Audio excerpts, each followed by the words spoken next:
Hello, 7th graders. This is Miss Uhas giving you lesson 1-6. And what I can tell you, the good news is this is going to be a pretty short lesson. I don't have any cute little photos for you today because I have to do this very quickly because I have a faculty meeting tonight. So I apologize for the lack of cute pictures. Variables and expressions should be reviewed for you, but just to make sure, let's go through some of the vocabulary. Let's please remember that a variable is going to be any letter of the alphabet or symbol that represents an unknown number. And when you're looking at any variable, remember that it doesn't always have to be X. It can be Y, it can be Z, it could be A. You could call this variable Bob. It really doesn't matter. So when you see an expression like 5x plus 3, obviously the variable is going to be the x. And the whole point of all of algebra is to try to figure out what the value of that unknown number is, and you're going to be doing that kind of math basically for the rest of your life. When we're looking at this entire expression, we're calling it an algebraic expression because it does in fact have a variable in it. The other piece of notation I want to point out to you is this one right here. When you see a 5 and an x, and you probably know this already, but I'm just going to make sure that you do. Remember, when you see a number right next to a variable, the number is called a coefficient.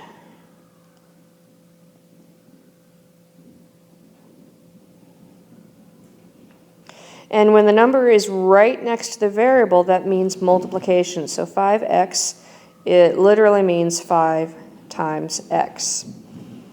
Or you might have two variables right next to each other. You might have m and n, and that just means that we don't know what the value of m is, we don't know what the value of n is, but we are trying to figure out what m times n is.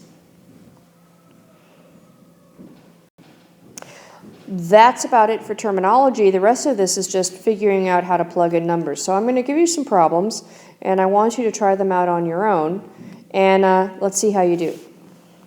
What about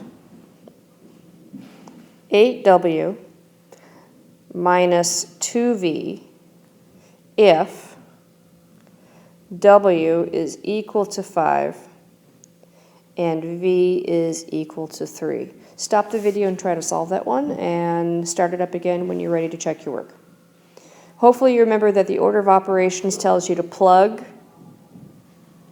the numbers in for the letters first. So this is going to be 8 times 5, and then minus 2 times 3. The next step in order of operations is to do the multiplication next. So 8 times 5 is 40. 2 times 3 is 6, and 40 minus 6 is equal to 34. I know, that was an easy one. Let's do another one. Let's try 4y squared plus 2 if y is equal to 3. Stop the video and try that one. Okay? So again, we are going to be plugging in the 3 for the y first. And when you do that, you get 4. You get 3 squared. Note that I have that in parentheses because according to PEMDAS, order of operations, we have to deal with those exponents first. So 3 squared is 3 times 3. That's 9. So we actually have 4 times 9, and again I like to use the parentheses as grouping symbols, plus 2. 4 times 9 is 36, plus 2 is 38.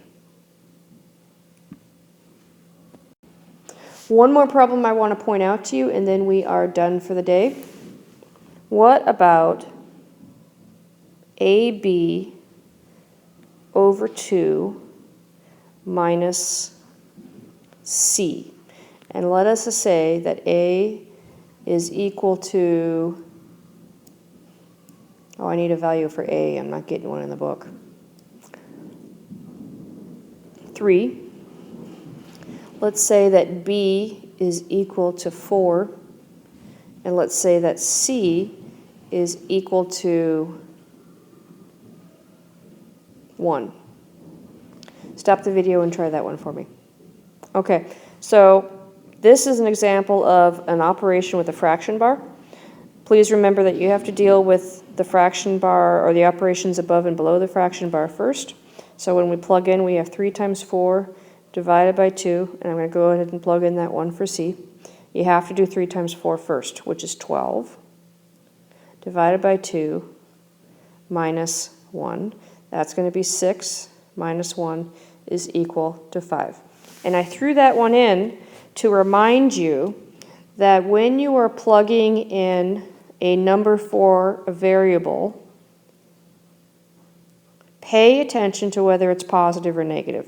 Because if you're being asked to subtract it, then when you get working with negative numbers, you'll be subtracting a negative number, which is the same as adding it.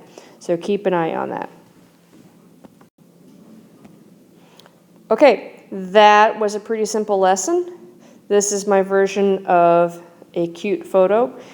Since you have so much extra time, since this video is so short, I suggest you use that time to work on your vocabulary, because we're going to get pretty close to the end of the chapter here, which means you're going to have a test soon. That's all I have for you. Thanks. Bye.